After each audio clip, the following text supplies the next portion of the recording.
नमस्कार। इस स्वागत के लिए, प्यार भरे स्वागत के लिए आप सबको बहुत बहुत धन्यवाद। पिछले साल कन्याकुमारी से कश्मीर तक हमने भारत जोड़ो यात्रा करी। 4000 किलोमीटर कांग्रेस पार्टी और लाखों लोग एक साथ चले थे। भारत जोड़ो यात्रा के पीछे सोच, जो नफरत बीजेपी के लोग, आरएसएस के लोग फैला रहे हैं, उसके खिलाफ खड़े होने का था। वो धर्म, जात और भाषा का प्रयोग करके हिंदुस्तान को टुकड़े टुकड़े में कर रहे हैं और हम चाहते हैं कि देश एक साथ मिलकर काम करे। हर धर्म के लोग, हर जात के लोग, हर प्रदेश के लोग मिलकर एक साथ आगे बढ़े।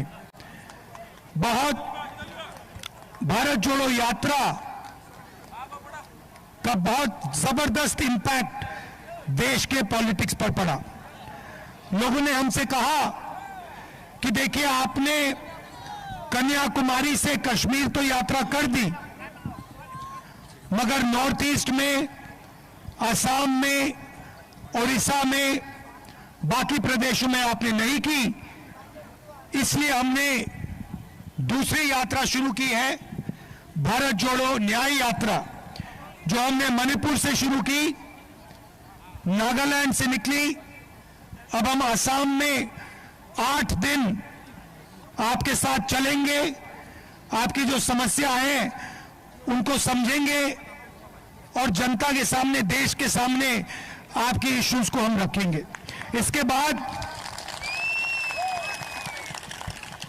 बाद असम से अरुणाचल, अरुणाचल से बंगाल, ये यात्रा महाराष्ट्र तक जाएगी।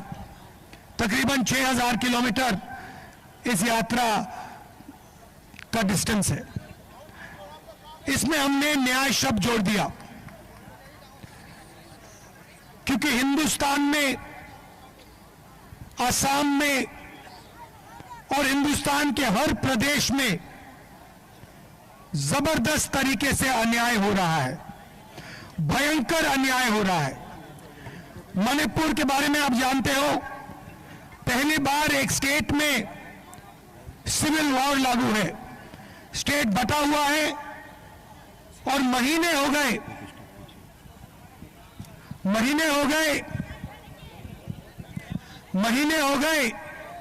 प्रधानमंत्री आज तक मणिपुर नहीं गए हैं। हिंसा को असम से बेहतर कोई नहीं समझता है।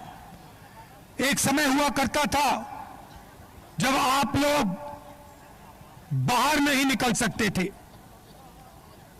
हिंसा थी, नफरत फैली हुई थी, लोगों की हत्या हो रही थी। और याद रखिए कि कांग्रेस पार्टी खड़ी थी, कांग्रेस पार्टी ने हिंसा को खत्म किया और असम के लोगों को जोड़ा। और आज बीजेपी और आपके चीफ मिनिस्टर असम को बांटने का काम कर रहे हैं। आप जानते हो, मुझे कहने की जरूरत ही नहीं है कि शायद हिंदुस्तान का सबसे भ्रष्ट चीफ मिनिस्टर, सबसे करप्ट चीफ मिनिस्टर असम का चीफ मिनिस्टर है।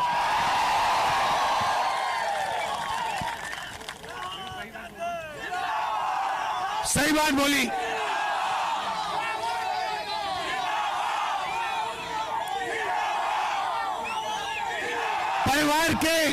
परिवार के सब मेंबर, चाहे बच्चे हो, वो स्वयं हो, उनकी बीवी हो, कोई ना कोई करप्शन में सबके सब लगे हुए हैं एक साथ।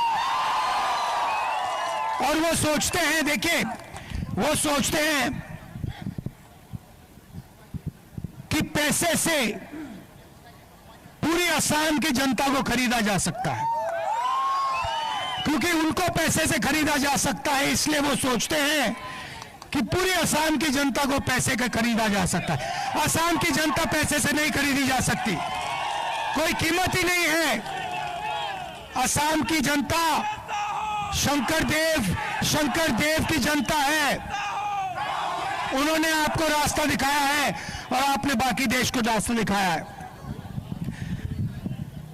देश के युवाओं के सामने सबसे बड़ा मुद्दा बेरोजगारी है। मैं अगर यहां सवाल पूछूं युवाओं से, यहां पे असम में इस मीटिंग में कितने युवा बेरोजगार हैं? हाथ उठा के दिखाओ, ये देख लो। जहां भी आप सवाल पूछोगे, हिंदुस्तान के किसी भी प्रदेश में पूछो, आपको बेरोजगारी ही बेरोजगारी दिखाई देगी। 2-3 उद्योगपतियों के लिए सरकार चलाई जाती है, चाहे एयरपोर्ट्स हो, पोर्ट्स हो, कृषि हो, इंफ्रास्ट्रक्चर हो। नरेंद्र मोदी ने सारा का सारा अदानी जी के हाथ कर दिया और यहां आपके चीफ मिनिस्टर सारा का सारा अपने हाथ कर रहे हैं।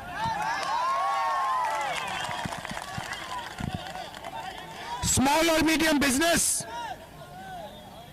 जिससे रोजगार बनता है, उसको जीएसटी और नोटबंदी से खत्म कर दिया। नतीजा है कि देश के सारे उद्योग एक के बाद एक बंद हो रहे हैं, पब्लिक सेक्टर खत्म हो रहा है और युवाओं को रोजगार नहीं मिल रहा है। ये युवाओं के खिलाफ अन्याय है। सबसे बड़ा अन्याय बेरोजगारी युवाओं के खिलाफ हो रहा है। ये हम देश के सामने रखना चाहते हैं। हिंदुस्तान बेरोजगारी के साथ कभी प्रगति नहीं कर सकता है। हमारा वायदा है, कांग्रेस पार्टी का वायदा है कि जो सरकारी वैकेंसीज हैं उनको हम पूरा भर के आपको देंगे और जो छोटे स्मॉल और मीडियम इंडस्ट्री हुआ करती थी, जो आपकी यहां इंडस्ट्री हुआ करती थी, उसको हम फिर से रिवाइव करेंगे और युवाओं को रोजगार देने का काम करेंगे। आपने अपनी पूरी शक्ति इस यात्रा को दी। हजारों लोग आज हमारे साथ चले, इसके लिए मैं आपको दिल से धन्यवाद करना चाहता हूं। नमस्कार, जय हिंद। न्याय का हक मिलने तक।